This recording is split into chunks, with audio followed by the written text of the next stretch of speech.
Hey guys, tonight we're stepping behind the velvet curtain, away from the pomp of the throne room, into the forgotten corner where the fool sleeps. You probably picture jesters as noise-rattling bells, exaggerated dances, garish masks flung through the air like butterflies in a hailstorm of laughter. But that's just the punchline. The real life of a court jester, it's quieter than you think, a little lonelier, and a lot more dangerous. You don't shout in this story, you wait. You listen. You laugh on cue, because that laugh might be the only thing keeping you alive. And here's the part you probably haven't thought about: the jester lives among the lowliest, but dies among the noblest. He shares bread with a kitchen boy, but it's the king's anger that ends him. You think you'd survive that. You wouldn't even make it past breakfast. So, before you get comfortable, take a moment to like the video and subscribe, but only if you genuinely enjoy what I do here. And let me know in the comments where you're listening from and what time it is. Now, dim the lights. Maybe turn on a fan for that soft background hum. And let's ease into tonight's journey together. You wake in the dark. Not pitch black, there's a sliver of gray at the edge of the wattle and daub wall, where the dawn creeps in before the cock crows. You're stiff. Not from age, you're only in your mid-20s, but from straw. Cheap straw. Broken straw. Straw that's lost all softness, and now behaves more like a bed of broom bristles. There's a chicken next to your head. It's alive. Thankfully. You're not entirely sure it wasn't dead when you fell asleep. You shift, stretch your legs, one boot is still on. The other's missing, and the cold bites, not sharply, but like a wet dog licking your feet. You sigh. Your bones creak as if they belong to someone older. Welcome to another morning in the life of a medieval court jester. Technically, you have quarters meaning a half-divided partition and a drafty servant's chamber behind the main kitchen.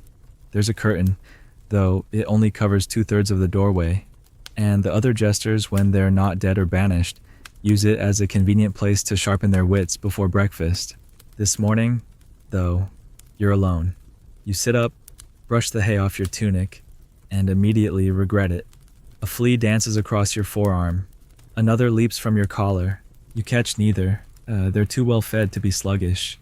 You reach for your missing boot, which is tucked under a small wooden bench that smells like last night's broth, and slide it on. Your feet feel like cheese rinds, cracked, soft, and vaguely unpleasant. There's no such thing as silence in a castle, even at dawn. You hear it all: the thump of meat being slapped onto wooden tables in the kitchens below, the soft clang of armor being adjusted by half-asleep squires, and the muttered curses of a scullion who spilled barley again. Someone in the latrines is already groaning. Probably Sir Edwin. The man's diet is half venison, half superstition, and it shows. You push the curtain aside and step into the corridor, where the air is cooler but somehow wetter, as if the stones themselves are sweating. Your first duty isn't to juggle, it's to be seen. That's a rule unspoken but strictly enforced. If they don't see you by sunrise, they assume you've fled, or worse, defected to the rival castle 2 valleys over. That jester has a trained goose, so it wouldn't be the worst betrayal. Down in the under kitchens, you're handed a heel of bread and a slice of something vaguely fishy. You don't ask what it is. You learned early that asking ruins breakfast. You nod to the spit boy, whose face is perpetually smeared with ash, and to the old woman who sharpens knives for the cooks. She offers you a wink and a toothless grin. She's the only one allowed to call you lad without risking a sarcastic comeback. You take a seat on an overturned bucket and eat quietly. It's too early for jests. Even the fool knows the value of silence when the ovens are hot and tempers hotter. Somewhere above, a bell rings. It's not your bell, not yet, but you feel it in your spine anyway. It's the call to morning chapel, which means in 30 minutes, the nobility will return from pretending to be pious and start demanding their diversions. You chew faster. You don't pray, not because you're faithless, but because your role doesn't permit it. The jester is exempt from reverence. You are the living inversion of sanctity. They need you unblessed, unsober, unpredictable. If you ever truly repented, they'd hang you for heresy. You finish eating and head toward the back stairs.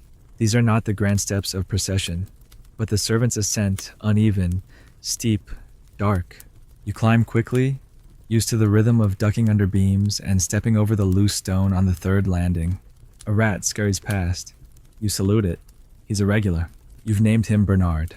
Historians still argue whether jesters were officially part of the king's household or simply tolerated as a necessity of court politics. What's not debated, you belong nowhere and everywhere. The king laughs with you. The knights sneer at you. The cooks feed you. The priests ignore you. You're both welcome and invisible. You reach the antechamber behind the throne room. There's a small table where your props are kept, juggling balls 2 cracked, a lopsided lute, a stick puppet with one eye missing, and your cap. The bells are dull this morning. You shake it out, place it on your head, and feel your posture change slightly. It's a kind of armor, this absurd hat. They can mock you, they can laugh, but the moment they do, you've already won. You pull a face in the mirror, a twisted, exaggerated sneer, and then relax. That one's for later. Right now, you wait, because they always forget you're here until they need you. And when they do, you'd better be ready with a jest that won't get you hanged. There's a cough behind the door. That's your cue. The steward opens it slowly, nods once, and steps aside. You enter the hall like a whisper, becoming a song. Not too loud, this is the hour of digestion. When nobles picket bread and wait for the midday meat course, you step softly across the stones, bow low, and begin your first performance of the day. You open with a riddle, not a joke. You ask, what's lighter than a feather? But no man can hold it for long. A few blink. The answer is your breath, but you pause. Let them squirm. Let them feel clever. Then say it. A chuckle, not a roar, but enough. You're still useful. A nobleman, half drunk and wearing last night's cloak, asked for a jest about the queen's sister. You deflect. Too dangerous. Instead, you mime a chicken chasing a knight through the privy. That gets a real laugh. You breathe easier. Not safe, never safe, but stable. Your day has begun, and the first laugh was soft. But soft is good. Soft means you live another hour. You stay near the back of the great hall once your set is done, fading like smoke into the corner behind the trestle table where the wine is kept just out of reach. The nobles chatter now, louder with drink, voices rising like steam. No one calls for you again, and that's fine. You know better than to overstay your welcome. Too many jesters fall in love with applause. It's the surest way to make yourself disposable. You stand, idle but alert, watching the room the way a cat watches birds, not for malice, just calculation. The king picks his teeth with a quill. The steward drops a goblet. Someone sneezes so hard their wig slips. You almost smirk, but stop yourself. The court doesn't like to be laughed at unless they ask for it. You've learned that too. You adjust your bells so they won't ring and slip out, back toward the lower halls where you can breathe again without permission. Your steps are light. You know every creak in these floorboards. If they replaced one, you'd feel it instantly, like a missing tooth in someone else's smile. Downstairs smells like everything at once. Roasted meat, soap, mildew, someone's feet, and onions. Always onions. You pass the laundry room, where 2 maids are arguing over who misplaced the queen's underthings. You toss them a wink. One laughs. The other throws a rag at you. It hits your cap and lands on the floor like a white flag. You curtsy. They groan. That's the trick, they're not supposed to like you. You're supposed to irritate just enough to be memorable, never enough to be hated. That's how you survive. You head to the small courtyard outside the chapel door and sit on the stone ledge. The sun is peeking through the overcast like a shy child behind a curtain. You take off your cap and rest it beside you. No one's watching. You can be quiet now. You can be nothing for a moment, and it feels good. Your fingers drum against your leg as you watch the pigeons scuffle for crumbs. One of them has only 1 foot, but still pushes the others aside with all the arrogance of royalty. You wonder if birds have jesters. Probably not. They seem too self-important. You chuckle softly, then stop yourself. The sound doesn't belong here. Not during chapel. The bells from the tower begin to chime the long, slow clangs of morning mass. You're not expected, of course. Your sins are a part of your job description. Still, you nod toward the chapel doors. A gesture of respect, maybe, or maybe just habit. Historians still argue whether jesters were viewed as soul-damned entertainers or divinely sanctioned truth speakers. You're not sure which is funnier. The truth is, Most days you feel like neither. You're a mirror they laugh at and forget as soon as they walk away. A boy appears in the doorway, barely 10, dressed in page boy green, carrying a lute nearly his own size. He's your shadow for the day, a noble's nephew, sent to you for discipline, though you suspect the real purpose is exile. The court sends difficult boys to the jester when they don't want to beat them directly. You sigh and wave him over. He sits too close, scowling, and tells you he hates music. You nod solemnly. So do I. You whisper. That's why we must practice it endlessly. Punishment must fit the crime. His expression flickers, confused. You reach for the lute, tune it lazily, and strum the worst chord you can manage. It buzzes like a wasp stuck in a flask. He snorts. That's your first victory. He doesn't know it yet, but you've already begun shaping him into someone they'll tolerate, or at least someone who might survive a month. The castle yard beckons. You lead the boy through the kitchens, past the roasting pit where geese hiss like boiling kettles, and out into the wide space between the inner and outer walls. A few guards nod as you pass. One mutters, "Tell us a joke, fool." You reply, "Already did. I'm walking beside you, aren't I?" He scowls, but doesn't hit you. That's progress. The boy laughs. You pretend not to notice. You reach a small shed near the stables and retrieve a set of wooden pins and cloth balls. Juggling practice. He groans. You hand him two. Start with one. You advise. He throws it into the air and nearly knocks himself out, catching it. You clap. Magnificent. You declare, a one-man siege weapon? The enemy will flee in fear. He throws again. This time, he hits you in the knee. It's not painful. Just a reminder that every jester starts as someone hopeless. You take your turn, juggling 3 pins in a lazy arc. They clack softly as they move. A stable boy watches from a distance, pretending not to. The page is finally smiling. You catch the pins and bow. Don't applaud, you say. You'll give me hope. And we can't have that. He does anyway. You let him. The sun is higher now, and the walls cast long shadows. You know you'll be summoned again before long, likely for the noon meal, when the nobles will want jokes between mouthfuls of boar. For now, you buy a few more minutes. You and the boy sit in the dirt, making up nonsense songs about turnips and horses. One rhyme includes a dragon with a lisp who's in love with a kitchen pot. You suspect it might be your best work yet. Eventually, the steward finds you. He's not smiling. That's always a bad sign. The Lord Bishop requests your presence, he says, with all the cheer of a man delivering his own taxes. You groan theatrically. Tell him I've joined a monastery. Silent vows and all. Can't speak another word. The steward's eyebrow twitches. Now. You sigh, rise, and dust yourself off. You tell the boy to stay and practice offending gravity. He asks what that means. You grin, fail upward. That's the secret. You leave him there, watching you like someone who's just discovered a second moon. The bishop's chambers are cool, candlelit, and smell like wax and punishment. You step inside, cap in hand. The bishop does not look amused. He never does. He waves you forward. You made a jest last week about my sermon. You try to remember something about fish and loaves being taxed at the gate. Or was it the one about saints having better hygiene than squires? He glares. I've received complaints. You nod solemnly. I shall make fewer jokes. Your Grace. He sniffs. I prefer none. You blink. Then we shall all be equally disappointed. He stares. For a moment. You think he'll call the guards?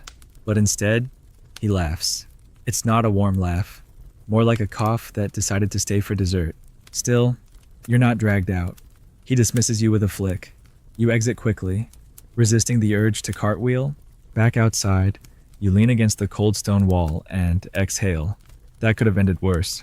You once knew a jester who insulted a bishop's cat and ended up exiled to an island full of sheep, not metaphorical sheep, just actual ones. You glance around, no guards, no summons, just you, the late morning light, and a boy somewhere with a stolen lute pretending to be less miserable than yesterday. You smile. The quiet moments are the real ones. The jests, the mimicry, the masks, those are currency.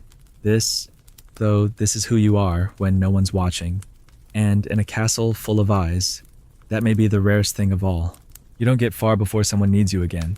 That's the real rhythm of castle life, not bells or hours, but interruptions. A servant with wild eyes runs up, breathless, saying the younger prince has locked himself in the chapel and refuses to come out until someone performs the tale of Saint Hubert with puppets. You sigh, regretting not hiding better, and follow him past the laundry barrels and down echoing corridors toward the chapel doors, where you hear faint weeping and a childish voice insisting that no one understands the deer. You've done this show before twice, in fact once for the prince, and once for the kitchen rats when you needed to practice the falsetto. You retrieve the tattered puppets from a basket near your cot. Saint Hubert's deer is missing one antler, and the monk puppet has a wine stain that no one mentions. And to head in, the chapel is shadowy, filled with candlelight and incense, as the boy sits cross-legged on the stone floor with a lopsided crown and red eyes. He doesn't look like a prince today. He looks like a lonely child who wants the world to explain itself. The bishop's chambers are cool, candlelit, and smell like wax and punishment. You step inside, cap in hand. The bishop does not look amused. He never does. He waves you forward. You made a jest last week about my sermon. You try to remember. Something about fish and loaves being taxed at the gate. Or was it the one about saints having better hygiene than squires? He glares. I've received complaints. You nod solemnly. I shall make fewer jokes. Your Grace? He sniffs. I prefer none. You blink. Then we shall all be equally disappointed. He stares. For a moment, you think he'll call the guards, but instead, he laughs. It's not a warm laugh, more like a cough that decided to stay for dessert. Still, you're not dragged out. He dismisses you with a flick. You exit quickly, resisting the urge to cartwheel. Back outside, you lean against the cold stone wall and exhale. That could have ended worse. You once knew a jester who insulted a bishop's cat and ended up exiled to an island full of sheep. Not even metaphorical sheep, just actual ones. You glance around. No guards, no summons. Just you, the late morning light, and a boy somewhere with a stolen lute pretending to be less miserable than yesterday. You smile. The quiet moments are the real ones. The jests, the mimicry, the masks, those are currency. This is who you are when no one's watching. And in a castle full of eyes, that may be the rarest thing of all. You don't get far before someone needs you again. That's the real rhythm of castle life, not bells or hours, but interruptions.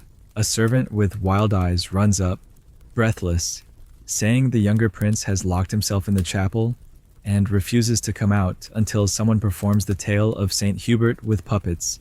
You sigh, already regretting not hiding better, and follow him past the laundry barrels and down the echoing corridors toward the chapel doors, where you can hear the faint sound of weeping and a childish voice insisting that no one understands the deer.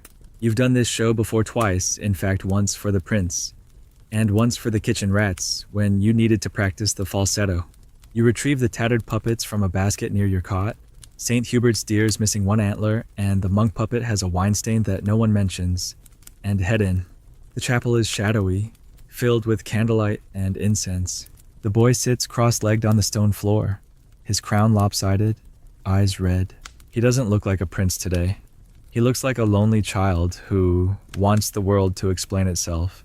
So, you begin quietly at first, with the deer peeking from behind a lectern, then leaping across the altar in exaggerated surprise. The monk follows, shouting about salvation and supper. The prince watches, lips pressed tight, trying not to smile.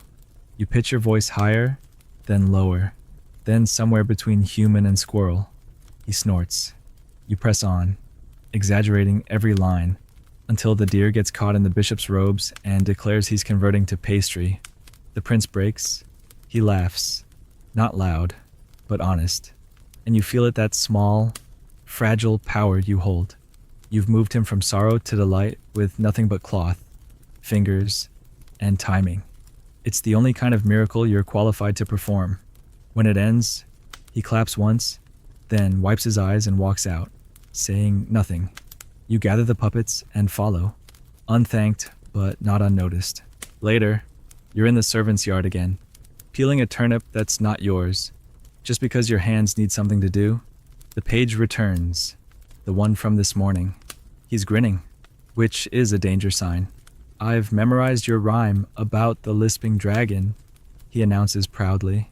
I told it to a knight. You freeze. Which knight? He points vaguely. The red one? You groan. There are 3 knights who wear red, and all of them have tempers shorter than your juggling clubs. Did he laugh, you ask?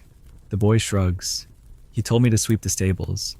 That's either a compliment or a punishment, you mutter. Possibly both. He looks confused. You hand him the turnip. Here, practice pretending this is valuable. It's a key skill in court life. You spend the next hour hiding near the falconer's tower, where the smell of feathers and meat tends to discourage visitors. You lie on a bale of hay, hat over your eyes, listening to the hawks squawk and the falconer mutter Latin-sounding nonsense that probably means, "Not that one, you stupid bird." You feel a rare stillness, the kind that comes when you're forgotten, not needed, and yet still alive. This is the jester's true vacation, not a day off, but an hour where no one looks your way. You let yourself drowse, half dreaming of juggled stars and talking chickens. A bell tolls in the distance, signaling midday meal. You groan and sit up. The nobles will expect entertainment between their bites, and you've yet to prepare anything new. But that's never stopped you. Improvisation is the air you breathe. You stretch, shake off the straw, and return to the hall. The midday meal is louder, drunker, and meaner than breakfast. Everyone's more awake, and unfortunately, that includes their egos. You enter mid-roast, the smell of goose fat heavy in the air.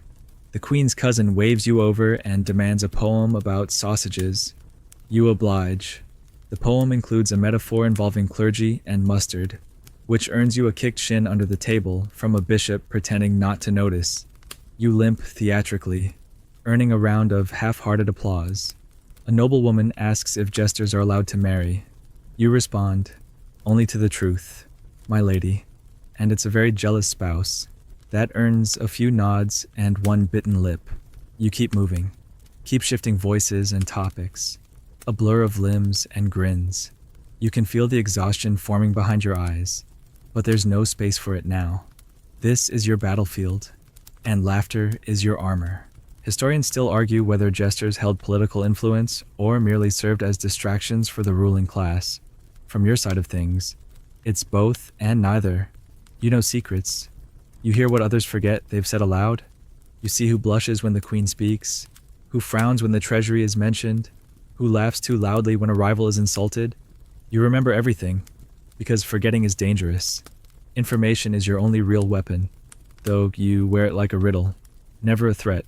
And sometimes, when a lord asks you what the people think, you give him the answer wrapped in rhyme and nonsense.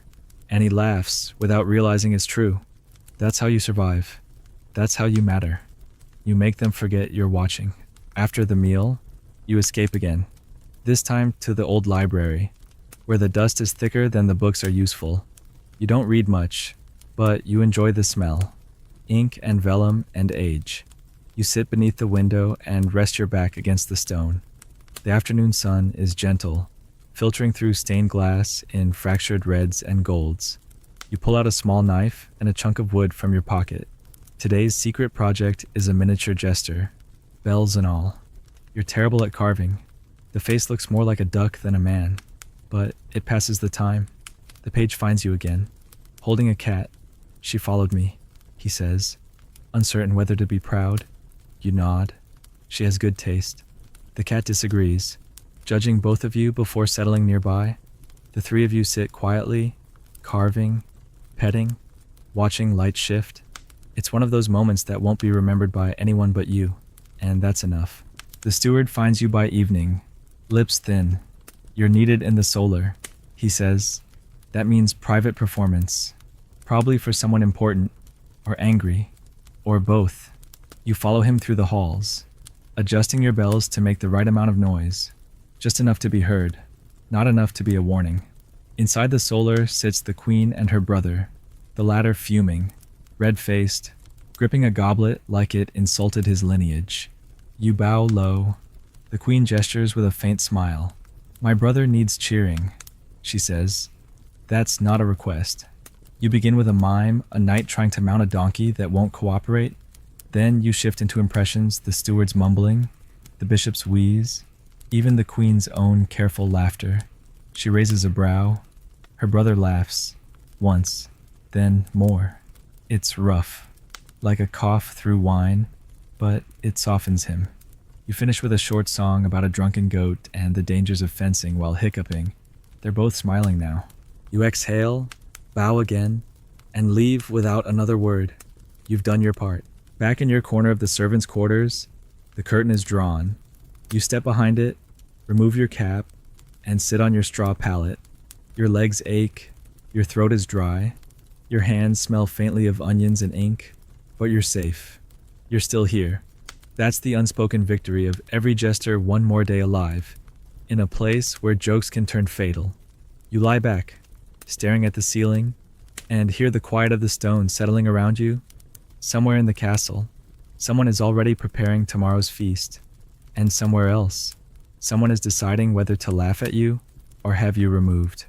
But for now, there is stillness. You close your eyes and dream not of applause, but of silence. The morning does not wait for permission. It arrives in a lazy gray wash over the stone floor, just bright enough to remind your eyes that sleep is ending. You shift under your thin blanket, half covered in straw and half in regrets, and let out a low groan that goes unnoticed in a castle already coming to life. Somewhere, a boy drops a bucket. Somewhere else, a pig squeals for reasons unknown. You sit up slowly, rub your eyes, and reach for the boot that never stays where you left it. It's under the cot again, probably kicked there in some dream of escaping the chapel mid-performance. You tug it on, wincing at the stiffness. The soles are thin and the leather more patch than shoe at this point, but you don't complain.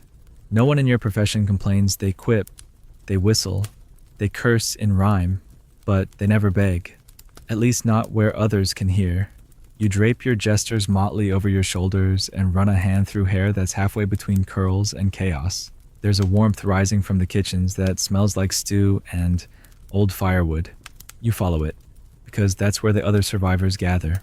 Down in the servants' mess, the cook is already shouting at someone about lentils. The fire roars, spitting sparks, and the air is thick with flour. You sidestep a mop bucket, dodge a hound, and slide onto your usual bench beside the boy who scours pans. He gives you a nod and half a crust of bread. You return the nod and pretend not to notice the jam on your sleeve. Across the table, a laundry girl is weeping into her bowl of porridge while her friend pats her back with more rhythm than comfort. You raise your bread like a toast, mutter to tragic undergarments, and take a bite. No one laughs. That's fine. It wasn't for them. You're just warming up. A proper joke will come when you need it, like a cat appearing exactly when the meat is unattended. You finish your meager meal and step out into the courtyard. The cold air grabs your nose, cheeks, ears, every exposed edge. You shake your cap, and the bells chime like a warning. They are a warning to everyone within earshot that you're on the move, that you might say something that makes them laugh or makes them uncomfortable, or both, depending on the hour and their mood. You practice a few gestures, stretching fingers still stiff from yesterday's mimicry marathon. Your left knuckle aches from the impromptu slapstick duel with the steward's son, who's since been confined to his quarters for insulting the crown with a chicken. You'd argued that, technically, it was your chicken, but that didn't help. Nobility doesn't like being corrected, especially not by jesters. A maid approaches you now with a message the Dowager Countess wants you in her sitting room before lunch. That's either a blessing or a trap. She enjoys riddles and has a cruel sense of humor, the kind that draws laughter like blood from a scratch. You nod, adjust your belt, and make your way up the winding back staircase that servants use when they don't want to be noticed. The castle is a living thing. Its walls whisper.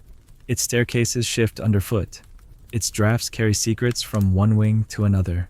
You know every shortcut, every hollow tile, every loose hinge. That knowledge keeps you useful, and useful means alive. You arrive at her door, knock once, and enter without waiting. That's how she likes it. She says waiting is for the dying. She's sitting in a fur-trimmed chair, sipping something that smells like wine and judgment.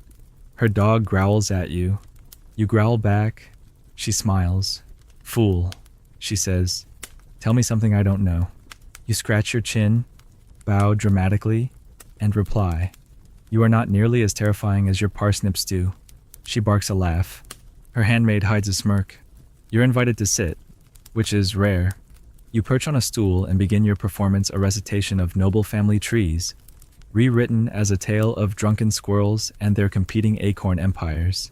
She cackles, not dainty laughter, real cackling, the kind that scrapes the throat. It goes on longer than you expect. Her eyes water. You wonder if she's sad. Sometimes laughter's a disguise, but sometimes it's a surrender. She waves you away, still chuckling. You rise, bow, and depart without a backward glance. That's part of the dance. Never linger, never overstay. Leave them wanting the next act. In the hallway, you pass a scribe carrying too many scrolls. One falls. You pick it up, glance at the seal, and raise an eyebrow. War news. Probably bad. You hand it back and say nothing. They don't ask your opinion, even though you've probably heard more real gossip from guards and maids than any of the counselors will admit. But no one wants strategy from a man in bells. Your decoration, entertainment, a safe kind of truth that doesn't interrupt policy. Historians still argue whether court jesters were ever truly free to speak their minds, or if that freedom was a performance too. You suspect it was the latter. Freedom is a costume, like any other, one you wear when the room is watching, and take off in silence when the door clicks shut. The afternoon drags. You spend it in the yard again, half-heartedly juggling with the kitchen boy, while the page practices his lute near the herb garden. He's getting better, worse at pretending he doesn't like it. You coach him on how to bow dramatically, how to twist his mouth when reciting a bad poem, how to fall flat on his back without cracking a rib. The gardener claps once from behind a rosemary bush. You pretend it's a standing ovation. The boy grins. You take a bow. Even the bees seem amused. You give the page a new rhyme to memorize, one about a horse who became a priest because he misunderstood the word bridle for Bible. He stumbles through it, and the meter is a disaster. But he laughs until he hiccups. That's the important part.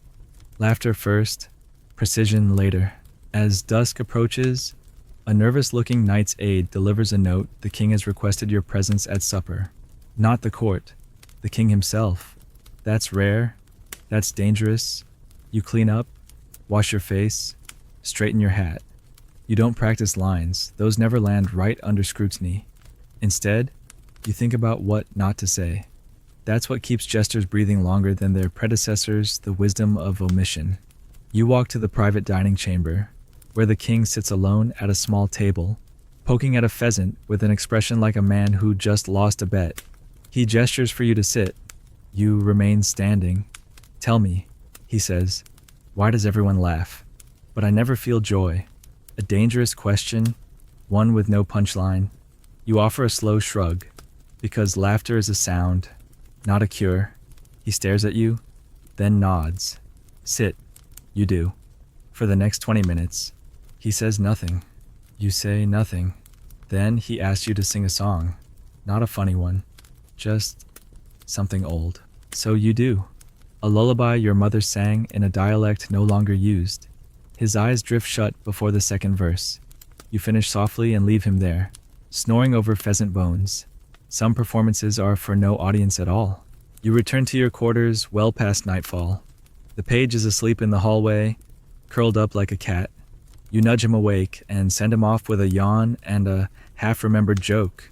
You crawl onto your straw pallet, stretch your sore back, and rest your head on a bundle of rags that pass for a pillow. The fire in the hearth is almost out. The coals glow like the last echo of the day. You stare at them until they blur, until your thoughts slow, until the weight of the day melts into the dark. You don't dream of applause. You dream of quiet. The bells wake you before the light does. Not yours, the chapel's, low and slow, like a tired ox being dragged over stone, reminding everyone within earshot that their souls require tending. You stretch under your blanket and immediately regret it. Your shoulder clicks like a badly tuned lute string, and your knees feel like someone's tried to borrow them without asking. You blink at the ceiling until it comes into focus, wood beams darkened with soot and dust, marked with old shoe prints from the time you tried to walk upside down for a bet. You lost. Of course. Gravity always wins. You sit up, scratch your neck, and sigh. Another day in the life of a fool, though the more you live it, the more you wonder who exactly the fools are. The ones wearing bells or the ones pretending not to hear them. You stand, find both boots by some miracle, and begin the quiet process of assembling yourself, tunic, cap, small mirror to make sure your face still looks like it can handle smiling on command. It does, barely. By the time you reach the kitchens, the servants are already elbow deep in bread dough and bruised vegetables. A stable boy swears at a goose, and the goose swears back in its own wet, flapping way. You duck under a drying line of linen and swipe a hunk of cheese from the board when no one's looking, or maybe they're looking and simply don't care enough to stop you. Either way, you eat it quickly, chewing before the guilt catches up. It never does. Hunger is faster. You head out into the morning mist, the castle yard quiet except for the soft clatter of armor and the rustle of frostbitten leaves. You cross the yard to the old stone wall where the archers practice, hoping for a moment of calm. Instead, you find the page.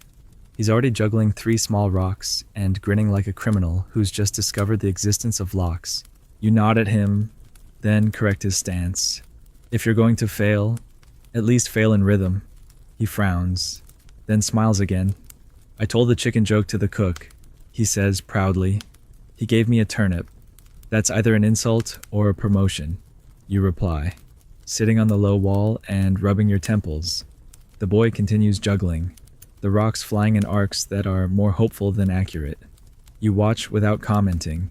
Let him learn through repetition, like you did. It's the only way any of this sticks. He drops one, curses under his breath, and retrieves it. You smile. Good. Let him get angry. It means he still believes he can master it. That belief won't last long in this place, but it's necessary while it does. A horn sounds from the main gate. Visitors. You straighten instinctively. Nothing puts a jester on edge like fresh nobility. New ears mean new risks, new expectations, new boundaries you haven't yet learned how to dance along. The page notices too. Do we have to perform for them, he asks. Only if they're bored. You reply, which means yes. He groans. You pat his head. Welcome to the art of forced cheer. The guests arrive by horseback, cloaked, armored, well-fed. Their horses prance like dancers, aware they're being watched. You stand aside, eyes downcast, cap in hand, letting them pass without acknowledgement. That's part of your camouflage. Not quite servant, not quite spectacle, just something they can't quite classify.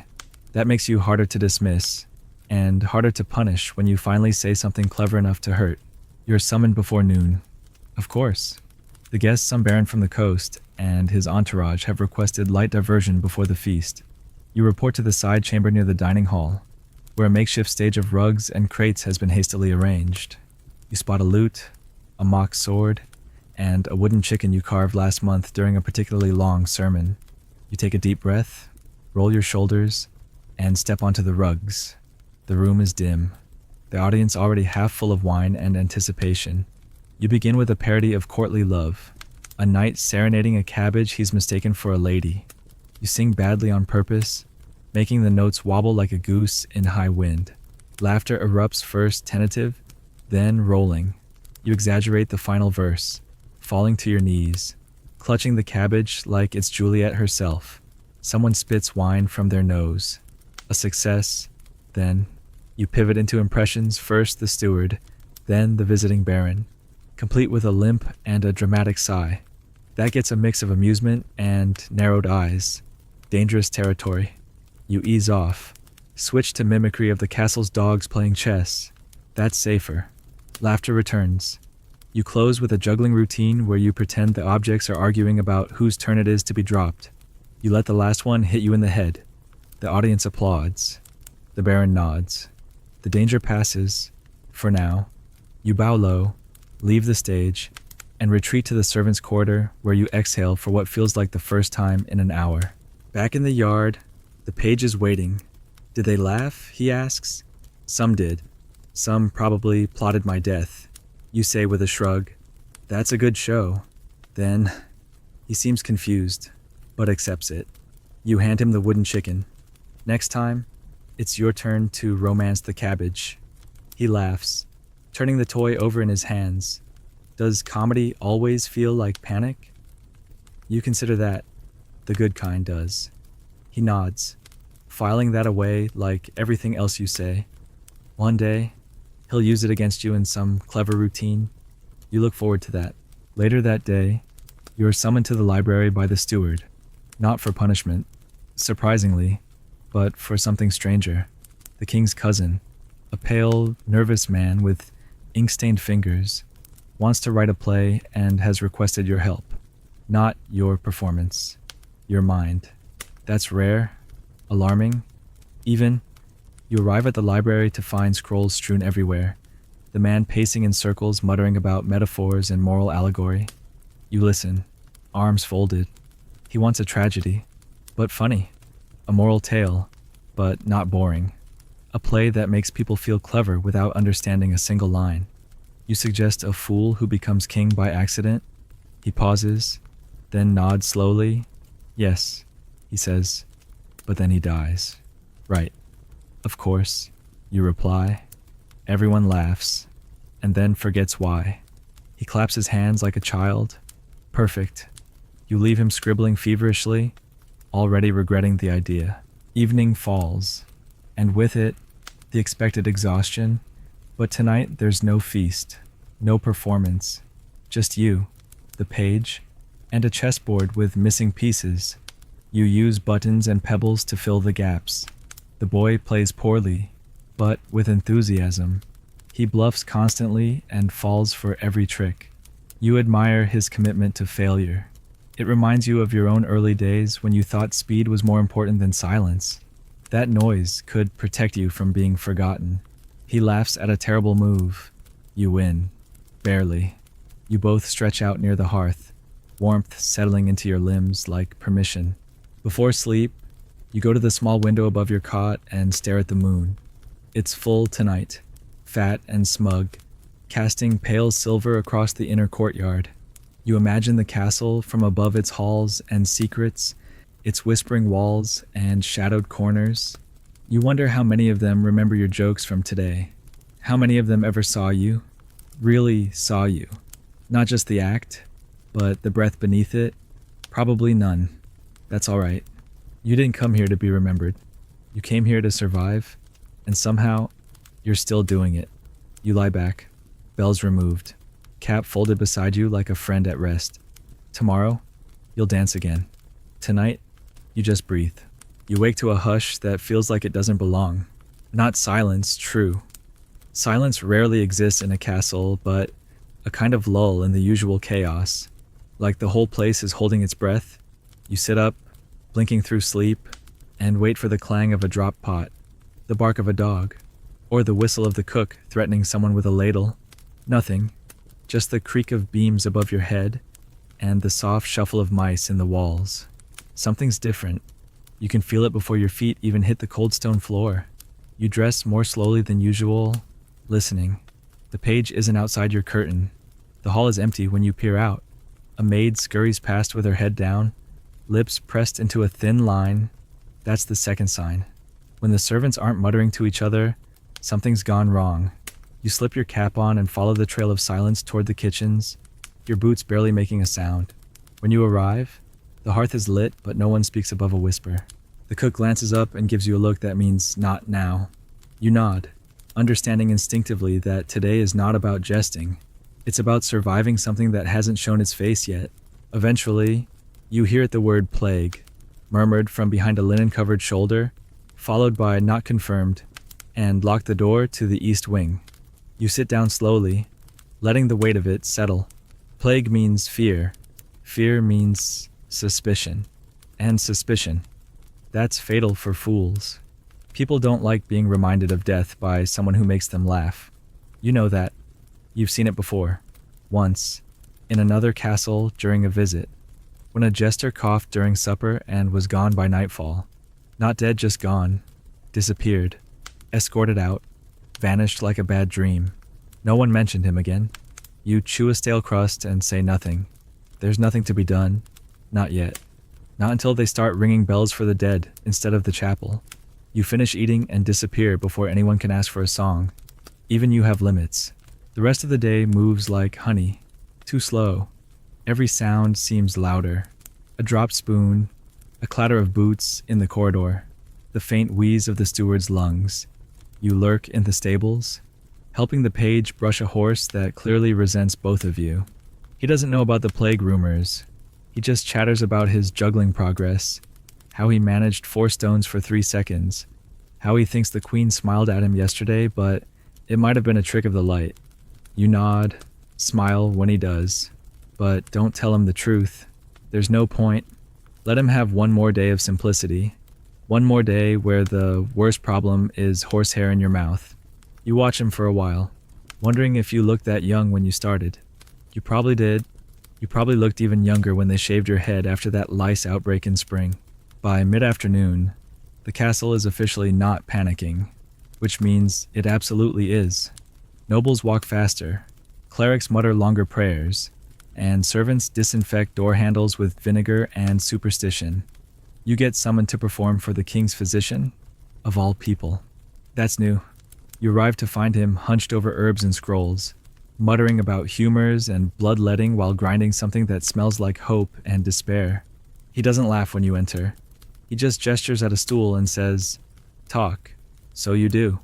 Not with jokes, those are useless here, but with stories. You tell him about the cook who once mistook pepper for gunpowder and nearly started a fire in the pantry. You tell him about the knight who slept with his boots on for a month because his squire convinced him it warded off rats. Slowly, the physician's shoulders loosen. He doesn't laugh. Not really. But he listens. That's enough. You leave without applause, but you feel like you've done something real. Not grand, not heroic, but real. Later, you find the page trying to juggle apples in the great hall. He's alone, which is odd. That space is never empty. You ask where everyone is, and he shrugs, avoiding each other. He says, you nod. You toss him a third apple and join him, catching what he drops and exaggerating your misses. He laughs, and the room feels a little less hollow. Then the steward appears at the far end, beckoning you. His face is pale, which is never a good sign. The baron's clerk, he says when you reach him, fever. He's being moved to isolation. You raise your eyebrows, so it begins. The steward doesn't reply. He just turns and walks away. You look back at the page, who's now talking to a dog like it's royalty. You sigh. You'll have to tell him soon. Not today, but soon. Evening is grim. The feast is cancelled. That never happens. Not even during funerals. The nobles eat in their chambers. The servants whisper. You perform for no one. And that, strangely, is what terrifies you most. Laughter is a shield. When they stop asking for it, it means they're bracing for something worse. You sit in the library, the only place that still feels unchanged, and stare at a scroll about ancient burial customs. The irony isn't lost on you. The page finds you there, holding a candle stub and looking nervous. Did someone die? He asks. You pause. Not yet. Will they?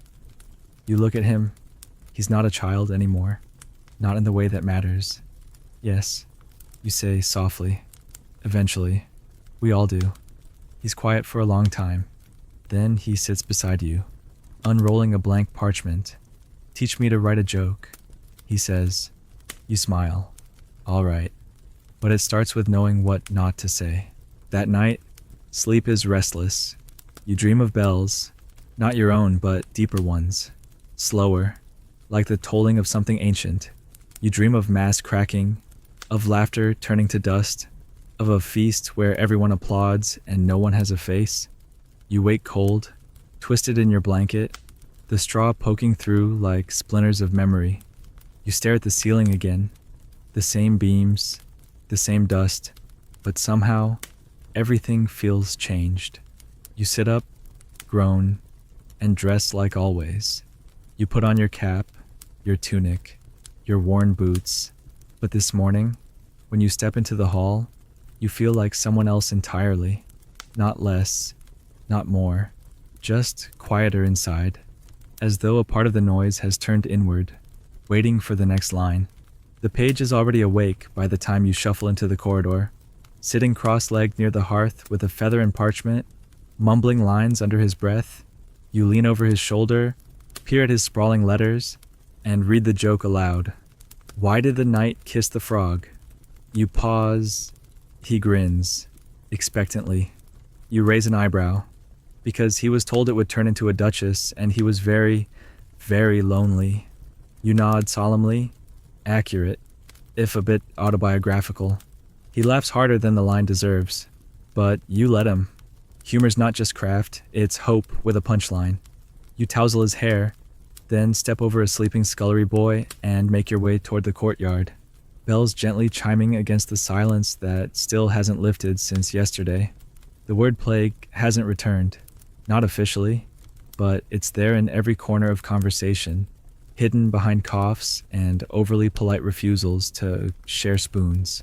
You see it in the sudden interest in lavender sachets and vinegar cloths, in the way nobles now walk around the edges of rooms instead of through the middle. You see it in the kitchen, where yesterday's bread is rationed like gold, and every cut of meat is roasted twice once for flavor, again for fear. You're not summoned to perform that morning. That alone is enough to make your stomach tighten. No jests at breakfast, no mimicry between courses, no requests for songs about noblemen falling off horses while chasing pheasants that turned out to be their own shadows. You wander the halls like a ghost in motley, nodding to servants who avoid your gaze, passing chamber doors closed too early in the day. The steward won't meet your eyes. That's another sign.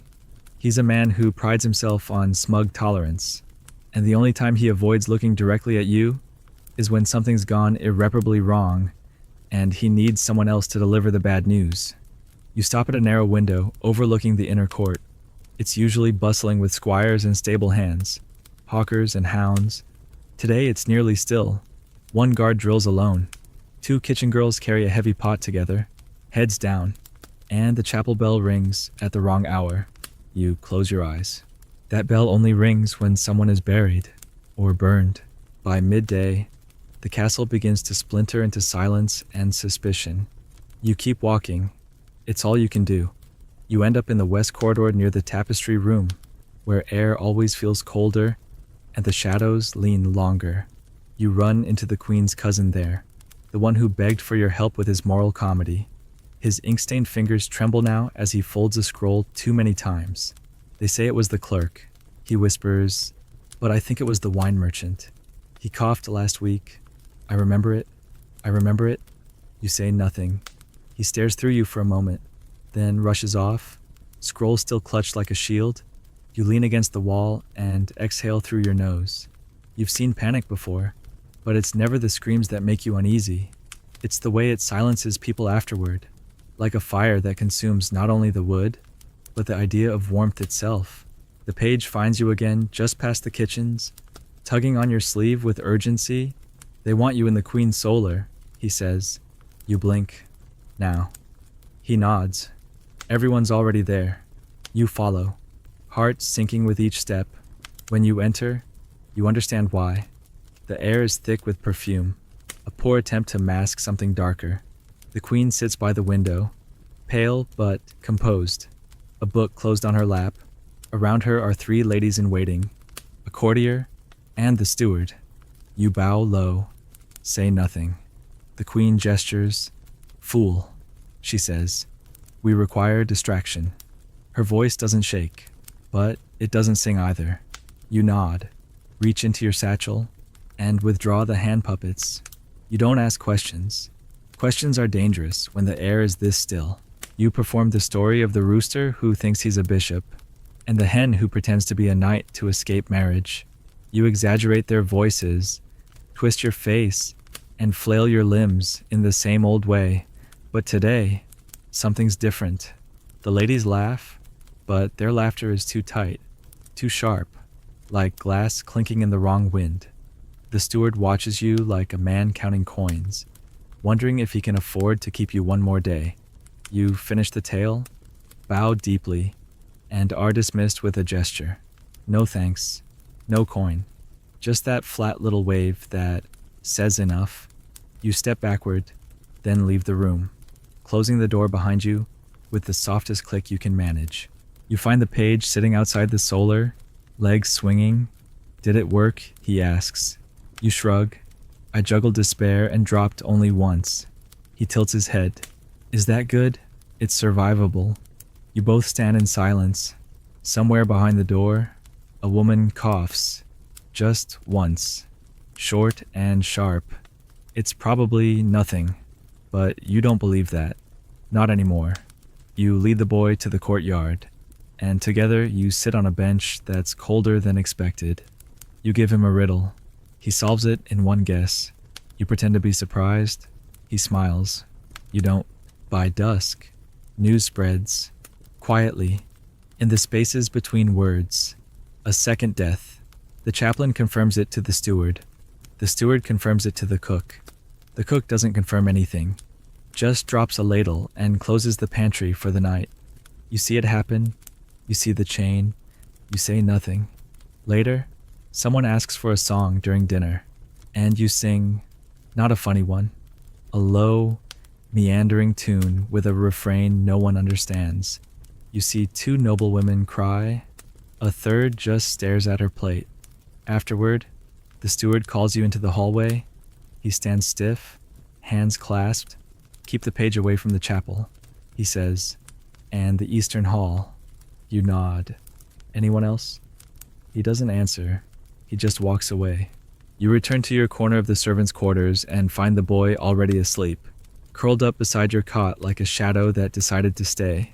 You sit beside him for a long time, cap in your hands, staring at the fire as it slowly burns itself to embers.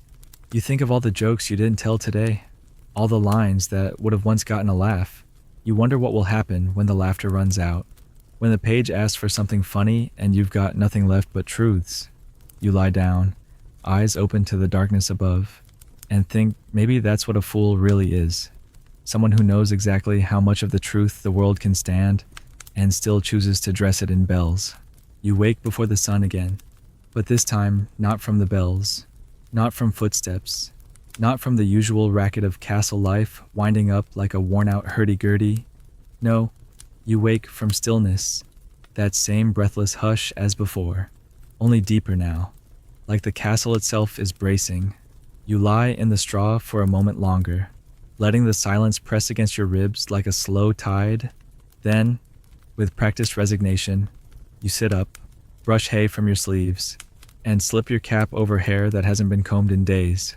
The boy stirs nearby, but doesn't open his eyes. You let him sleep. He's starting to dream, like a jester laughing under his breath in his sleep, mouth twitching as if delivering punchlines to ghosts. You smile faintly and rise, bones stiff and knees groaning like tired hinges. Outside the servants' quarters, the hall is cold and empty. The usual morning trail of scullery girls, stable hands, and kitchen boys is absent. You walk past empty buckets and a mop that's been dropped mid-task, still damp. The air smells like vinegar and lavender, more of both than is comfortable. A shield against the invisible. In the kitchen, the hearth is burning low and unattended. You see bread laid out but untouched. 3 mugs, all half drunk and abandoned. You stand there, uncertain. Then you reach for a hunk of bread, tear it in half, and take a bite that feels too loud for the room. No one appears. No one asks for a jest. No one throws anything at your head. You chew slowly, scanning the doorways as if laughter might re-enter the room if you just wait long enough. But the room stays still. Even the fire doesn't crackle. You finish your bread and pocket the other half for the boy. Then you go searching. You find the steward in the corridor by the chapel, speaking in low tones to a guard who grips his halberd like it's more than a weapon, like it's a prayer. You approach, and they stop talking. The steward nods toward the eastern wing without speaking. The gesture says everything another one. You don't ask who, you don't want to know. You glance toward the sealed doorway, where a linen sheet has been nailed over the threshold, herbs hanging above it like charms. You wonder how many more days before the whole castle smells like desperation. You wonder how many before they stop feeding the page, the maids, the jester. You turn away. Back in the courtyard, the frost has returned, hardening the cobblestones beneath your boots. The sun hasn't risen, but a gray light hangs over everything, like someone left the world half drawn. You find the boy practicing again, juggling with turnips now. He grins when he sees you, though his hands are shaking. I kept them up for almost 7 counts, he says proudly. You nod. Hand him the rest of the bread. Eat first, then impress me. He obeys without question, sitting on the low bench and biting into the crust with the hunger of someone who's just realized how fragile abundance is. You sit beside him, legs stretched out. He asks, "Why is no one laughing today?" You watch your breath turn to mist before answering, because they're remembering what silence sounds like. He frowns. That's not funny. It's not supposed to be. The day passes slowly. There are no summons, no performances. A knight dies by mid-morning, someone important, judging by the way the bell rings 3 times, slowly, as if the chapel itself is weeping.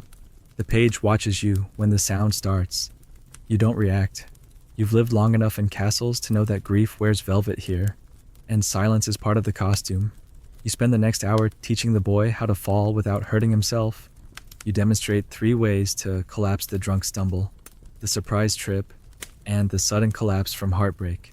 He laughs at the last one. Good. You'll need that laugh later. You're sure of it. Around midday, you're called to perform not for a crowd, but for a single man. A knight too sick to leave his bed, guarded by a chamberlain who looks like he's one joke away from fleeing. You enter quietly, bells muffled, voice softer than usual. The knight lies still, face pale, breath shallow. You sit on a stool beside him and begin not with a joke, but with a story. A tale of a rooster who challenged the moon to a duel and lost because he couldn't see in the dark. The knight smiles faintly. You keep going. The chamberlain doesn't move. At some point, you sing. Not well, just gently, like a lullaby for someone who never got one as a child. When it ends, the knight is asleep. You leave quietly. The chamberlain thanks you without speaking. Back in the yard, the boy is balancing on a beam, arms out, cap askew. He waves when he sees you. You wave back. The wind picks up slightly, and for a second it sounds like laughter, but it's not. It's just leaves. Still, you smile at the sound. Then, with no warning, a maid appears in the archway. She beckons. You follow. This time, you're taken to the solar again, but it's different now. The windows are shuttered. The tapestries hang lower, like the walls are slumping. The queen is not there. Her cousin is. He's crying quietly over a scroll. You wait. He doesn't look up. She's gone. He says, finally, last night. You say nothing. You never joked about the queen. Not once. She had a laugh that came only once a month, and always at something no one else found funny. You like that. You step forward, take the scroll from his hand, and roll it shut. He lets you. Then he says, "Write something funny about this." You reply, "I could, but I won't." He nods, eyes wet. Good. You leave before the room can start grieving out loud. Evening arrives with no feast again. The kitchen serves cold food in silence. People eat alone. You sit with the boy near the hearth, watching flames that flicker too fast to warm the room. He leans against your side, head drooping. "Tell me a joke," he whispers. You think for a long time. Then you say, "Once there was a kingdom where the jester never told a lie, and they locked him in the tower until he learned to exaggerate." He chuckles. Not much, but enough. You look down at him. You're getting better. You say, "At what?" "At pretending the world's not ending." He closes his eyes. "I'm learning from the best." You don't sleep well that night. Dreams come hard and leave you sore. You wake to coughs in the hallway, muffled voices, the shuffle of boots. Another death, or 2. You sit up slowly, eyes dry, throat aching. You dress without thinking. Each piece of clothing a ritual. Bells last. You tie them loose. You step into the hallway, ready for another day of pretending, of surviving, of laughing when needed, and hiding when not. The boy waits by the door, juggling again. You don't tell him to stop. You don't tell him it's pointless, because it isn't. Not yet. By now, the castle is a different place than the one you danced through only a week ago. It creaks louder, the stones seem colder, the air inside the walls feels stale, like a breath held too long. Servants speak in shorter sentences, or not at all. Nobles walk with heads bowed, less out of humility and more as if trying to slip beneath death's notice. The bells chime irregularly now, not tied to mass or meal times, but to moments when someone stops breathing. You pass fewer faces in the halls, fewer still look you in the eye, and the laughter, once as common as spilled wine, has nearly vanished. You still wear your cap, still carry your puppet and juggling pins in your satchel, but they feel heavier somehow, as though they know what's coming and would rather not be part of it. You still rehearse your gestures in the mirror by the east wing alcove, but lately, your reflection doesn't seem interested in the performance. The boy stays close to you now, trailing behind like a silent echo, no longer eager but watchful. He's stopped asking if things will be all right, a sign that he's learning or that he's given up hope. You're not sure which is worse. You're called that morning to entertain a visiting abbot who arrived unannounced and is now sequestered in the guest chamber behind the cloisters. He's old, but sharp-eyed, with hands too steady for a man who claims to fast twice a week. He doesn't ask for jokes. He asks for clarity. You raise an eyebrow and tell him that jesters are in the business of confusion, not clarity. He smiles without amusement. That's why I ask you, he says. You sit across from him while he pours 2 cups of wine. Why do people laugh, he asks. You pretend to consider it, though you know the answer better than your own name. Because if we didn't, you reply, we'd scream. He nods. Good. And why are you not screaming? You shrug. Because I'm still waiting for my turn. He watches you for a long time, then gestures for you to leave. You do. You don't trust people who ask questions with answers they already plan to ignore. Back in the lower hall, the boy is practicing balancing a candle on his nose. You stop him before he sets himself on fire. Let's try walking on one foot instead. You suggest, much safer, slightly less theatrical. He pouts, but obeys. You watch him wobble for a while, then begin narrating his effort like a courtly drama. Sir William the Unbalanced faces the beast of gravity, with nothing but sheer optimism and one sock. He giggles, topples over, and insists on trying again. You let him, not because you think it matters, but because pretending it matters is the closest thing you have to a purpose now. The knights aren't jousting anymore. The feasts have stopped. The music is gone. But here, in this hallway, a boy tries to stay upright on one foot, and for a moment, the world doesn't fall apart. Later, you're summoned again not to perform, but to sit. The queen's cousin is there, slumped in a chair with 3 empty goblets beside him. His play is unfinished, the scroll half filled with erratic lines and ink blots. Finish it for me, he mutters. You glance at the parchment. The story's gone strange. The fool becomes a king, then a ghost, then a tree. It doesn't make sense, you say. He grins drunkenly. Neither does this place anymore.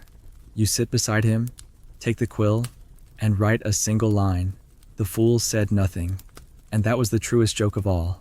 He reads it twice, then lays his head on the table. You should be the king. He mumbles. No, thank you. You whisper.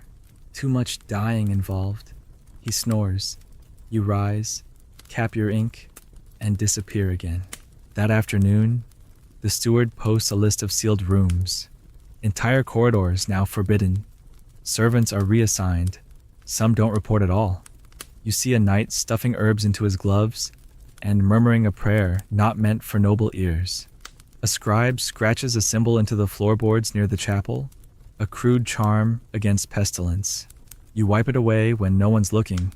Symbols are dangerous when people believe in them too much. You remember a fool once burned for carving jokes into a king's chessboard during a siege. He thought it was clever. The king thought otherwise. History, you've learned, is mostly stories of people laughing just before the blade drops. The boy brings you a turnip shaped like a face.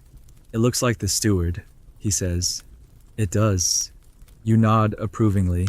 Now we only need 20 more, and we can stage a vegetable rebellion. He chuckles, then adds, do you think he'll die too? You don't answer. You don't tell him about the wheeze you heard in the steward's voice yesterday. You don't mention the redness in his eyes or the tremor in his left hand. You just take the turnip, set it beside your cap, and say, only if the rebellion succeeds. That gets a bigger laugh. Good. He needs that one. Evening comes faster these days. Or maybe it just feels that way because fewer torches are lit. You perform again briefly for a handful of nobles who haven't left yet. Your routine is simple. A puppet play involving a chicken that inherits a castle and is promptly overthrown by ducks. They laugh, but the sound is strange. More brittle than joyful.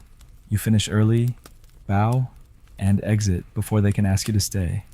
You return to your cot and sit there for a long time, staring at your hands. You used to think they were meant for juggling. Now they feel like they were made to carry something heavier. You wonder what a jester becomes when no one needs to laugh anymore. That night, sleep doesn't come. You sit by the small window instead, watching the stars blink through thin cloud. The boy sleeps nearby, curled under a blanket that's barely thick enough. You listen to him breathe. You wonder if you've taught him anything useful. How to fall, how to speak in riddles, how to hide sorrow in a rhyme. You hope it's enough. You hope he lasts longer than you. There's a part of you that thinks maybe, just maybe, he's the one who'll make it through, who'll juggle for a different king, in a different castle, in a world that still remembers how to laugh. You close your eyes, but don't sleep. Instead, you hum a lullaby your mother never finished singing. One verse, no chorus, just enough to remember, not enough to mourn. The next morning arrives with fog so thick you wonder if the sky simply gave up trying. You step out into the courtyard and the air clings to your face like damp wool. The stones beneath your boots are slick, and for a moment, you imagine slipping arms flailing, bells shrieking, and lying there unnoticed for hours. Just another body too quiet to bother with. You shake the thought away. A jester can think anything, but he must never think too long. Not out loud. The boy joins you soon after, yawning into his sleeve, his cap askew and his left boot on the wrong foot. You don't correct him. The world's lopsided today anyway. Together, you walk toward the stable, not for horses, but because it's the only warm place left that doesn't stink of vinegar and cloves. Inside, the hay is mostly dry, and one of the cats has given birth to a tangle of mewling, furious life in the corner. You both sit nearby, watching the kitten squirm. The boy points to one that seems smaller than the rest. That one's not going to make it, he says with quiet certainty. You glance at him. He's right. You say nothing. Later, you're summoned by the steward, who now looks like he's aged 10 years in 4 days. His eyes are ringed with purple, and his voice is hoarse. The bishop is ill, he says. He wants a visitation. You blink. You mean last rites. The steward shakes his head. No, he wants distraction. He asked for you by name. That's new. You've made a habit of insulting the bishop in metaphors elaborate enough to avoid excommunication. You nod slowly. He must be delirious. The steward shrugs. That's your specialty. So you go. The bishop's chambers are dark and warm, thick with incense and the cloying sweetness of dried orange peel. He lies beneath a heavy quilt, face pale, eyes alert. You bow low, more for form than reverence, and he waves a frail hand. Don't jest, he says. Not yet. Just sit. So, you do. For a long time, neither of you speaks. He watches the wall as if it owes him something. Finally, he says, "You're not what I thought you'd be. I disappoint everyone." You reply. He smiles faintly. That's a gift. The world is too fond of expectation. He closes his eyes. Tell me something true. You think a moment, then say, laughter doesn't mean hope. It means refusal. He nods once, then sleeps. You leave quietly, unsure whether that was a performance or a confession. In the corridor, the boy waits. Was he angry? He asks. You shake your head. No, he was listening. You both walk in silence until the kitchens, where the cook, more gaunt than before, hands you a bit of rabbit, and a crust too hard for teeth but perfect for dipping. You eat standing up, sharing it with the boy, who now eats slower, more carefully, like every bite must be negotiated with the future. You watch him chew, wondering how many days you have left to feed him. You used to think that food, like laughter, would always return. Now you know both are easily lost and rarely shared without consequence. That evening, you're summoned to perform once again, but this time for an audience you've never entertained before the scribes. The royal scriptorium is quiet, lined with cracked leather, old ink, and hunched men with calloused fingers and poor posture. They stare as you enter, unsure whether to laugh or pray. One gestures to a cleared space between two desks. We heard the noble's got a puppet about a chicken, he says. You nod, set down your satchel, and withdraw your props. But this time, you don't perform for laughter. You perform for memory. You create a tale about a library that eats its own books, about scribes who write in invisible ink to protect their secrets from time. You speak in riddles, walk in circles, mimic their hunches, their coughs, their squints. Some laugh, most watch silently. One writes down everything you say, though you're fairly sure he misses the point. When you finish, no one claps. That's fine. This wasn't for applause. It was for presence, for a few breaths shared across the same stale air. On your way out, a scribe pulls you aside. He's older, with ink-stained fingertips and a voice like dry parchment. Why do you keep performing? He asks. Why not run? You consider, because if I vanish, I become a story. But if I stay, I can still ruin one. He chuckles just once and lets you pass. Outside, the boy greets you with 2 stolen apples. For your trouble, he says grandly. You take one, bite into it, and nearly crack a tooth. Perfect, you say, a reminder that appearances are lies. He nods sagely, mouth full. You walk side by side into the dying light. That night, the page shows you a puppet he carved. It's terrible. The head is too big, the arms too small, and one leg is a twig that splinters when touched. You examine it like it's priceless. She's magnificent. You declare, who is she? The Duchess, he says, but disguised as a juggler. Of course. You nod. That explains the beard. He laughs, louder than you've heard all week. It echoes in the stone room like something sacred. You both sit there for a long time, talking nonsense. For a few minutes, Death waits outside the door, politely, as if uncertain whether to interrupt. The next morning, the chapel bell rings 3 times before dawn. You don't ask who. You don't want to know anymore. The boy doesn't ask either. He just hands you a piece of bread, already buttered, and says nothing.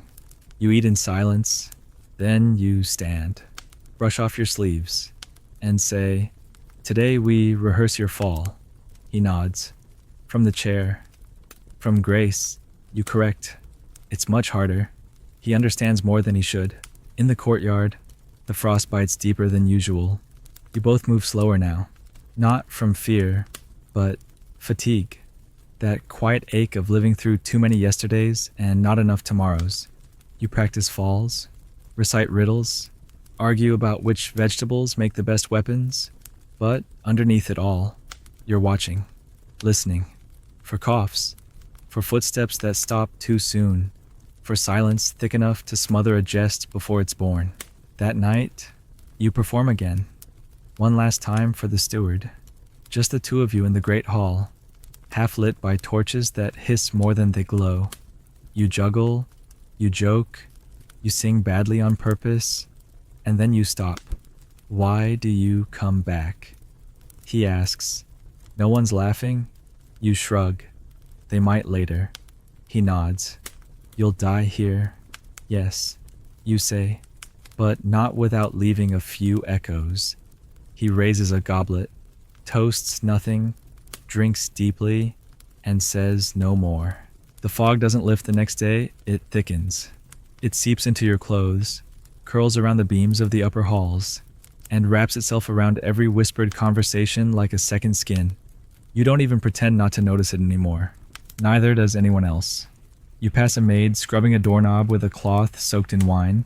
She does it automatically, no longer muttering charms, just moving as if motion itself might hold the sickness at bay.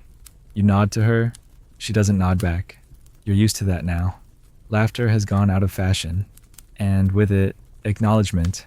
A week ago, people laughed because they believed the worst was temporary. Now they don't laugh because the worst has manners. It doesn't shout, doesn't knock. It simply enters and sits down at your table. You walk the length of the upper corridor without hearing your own footsteps. You make a game of it, step only on the creaking tiles, skip the silent ones. It's a child's game, pointless, absurd. But your breath steadies while you do it. Sometimes absurdity is all that stands between a fool and collapse. That's why you lean into it now more than ever. The boy finds you near the laundry hall, clutching a bundle of fabric in one arm and a spoon in the other. I was asked to help with feeding, he says, eyes wide. They think I'm harmless. You smirk. They're correct, but only temporarily.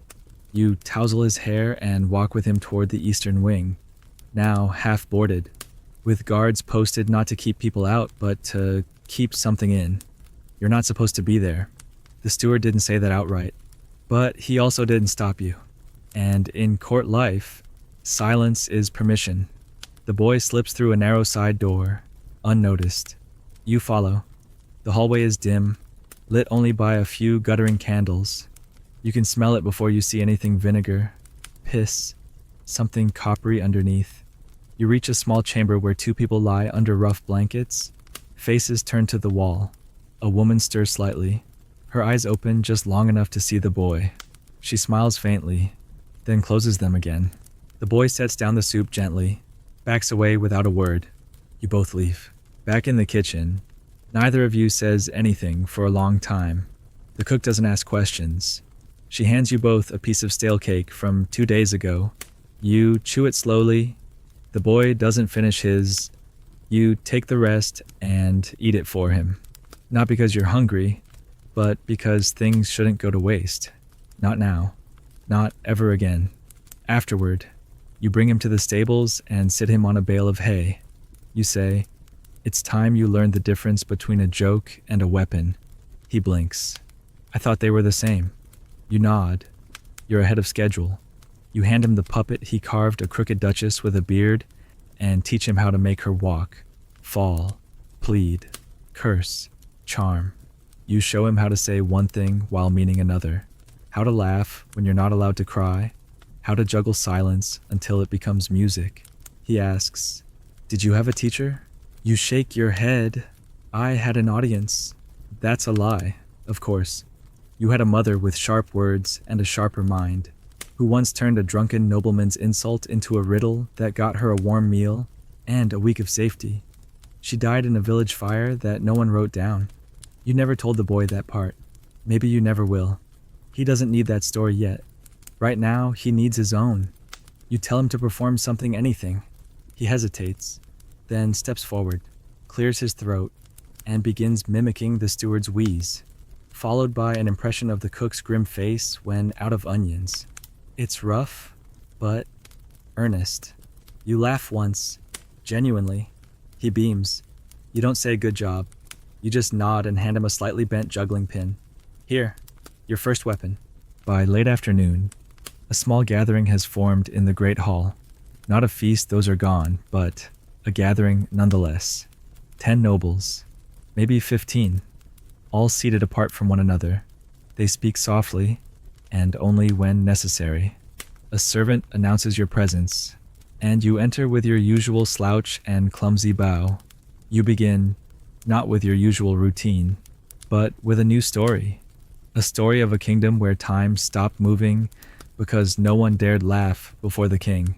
The people stood frozen for days, mouths tight, hearts tighter, until one child, a kitchen-maid's son, sneezed so loudly, it sounded like a trumpet.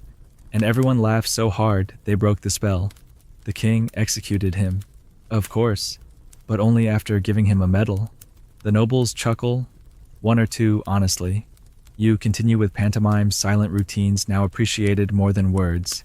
You fall down a set of imaginary stairs. You argue with an invisible duck. You do a duet with your own shadow. There is applause, hesitant but real. When you finish, the steward meets your eye from the doorway. He says nothing. He doesn't need to. Later, as the sun sets behind the towers, painting the walls in gold that no one notices, you and the boy sit again near the fire. He shows you a scroll he's been writing in, filled with jokes, ideas, sketches of puppets and poses. You flip through it slowly, pretending not to be impressed. These are terrible, you say. He grins. I know. You hand it back. Good. If they were good, someone would steal them. He leans his head on your shoulder and closes his eyes. You don't move, not even when your legs fall asleep. The fire cracks softly. Outside, a bird calls once and gets no reply. That night, another bell rings. You hear it in your dreams first, then in the waking dark. One long toll, then silence, then another. You sit up. You know the pattern now. It's the third level of announcement nobility. Someone important. You don't rise. You sit in your cot and stare at the ceiling, tracing the familiar knot in the wood above your head. The boy mumbles something in his sleep. You don't catch it. You lie back down, eyes wide, and listen to the bell toll again. This time, you don't count. You just wait for it to stop.